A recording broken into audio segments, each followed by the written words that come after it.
Greetings, beloved of the Diocese of Bethlehem. As you can see, I'm back here at the Steel Stacks in Bethlehem. I was just here a few weeks ago for the Bethlehem Pride event, and it's so good to be here. Today, we're gathering with New Bethany.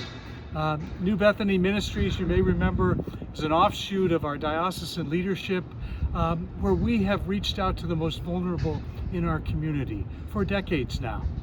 And today we gather with them for Super Day with leaders from across this community. And what a blessing that is. And I come to you today also in the midst of the House of Bishops meeting. Many of you follow when the bishops gather, and you often want to hear a word from the heart of the bishops about matters that are most important to our community and to our diocese. This gathering has focused on the changing role of the bishop in this moment. We began our events by talking about the Parochial Report data, which some of you know as you fill out your reports, that there has been a shifting over the last 5 or 10 years. Church leaders are well aware of the decline in the number of people who come on Sunday. That was impacted also by COVID. And these are daunting numbers that really cause us to pause and ask ourselves, how again can we reach out to the most vulnerable in our community? The good news of the report was there was about a 15% increase in the Diocese of Bethlehem of members who have returned since that daunting COVID moment. We also note that giving in the Diocese of Bethlehem is remarkable.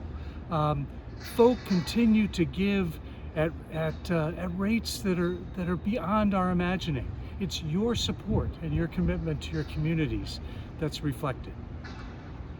The bishops have also paused to ask questions about our disciplinary process, the disciplinary process for bishops in particular, as there have been a couple of high-profile cases that have caused our hearts to break again. As you may know, I've been serving on the Disciplinary Board for Bishops. I'm an elected member now for about a year. That board is made up of 10 bishops, 4 lay leaders that are elected at General Convention, and also 4 clergy and deacon. And our meetings have continued to focus on ways in which we may together work together to ensure that all of God's beloved are safeguarded. Here in the Diocese of Bethlehem, you may have read this summer about the hiring of Detective Timothy Wagner, who joins our staff, who will lead our safeguarding efforts, because caring for the most beloved is a top priority of the diocese, and I'm so proud to be a part of a community that makes that our focus. Continue to pray for us. Pray for our neighbors, pray for those who are most vulnerable, and pray for your bishops as we gather. Know of my love.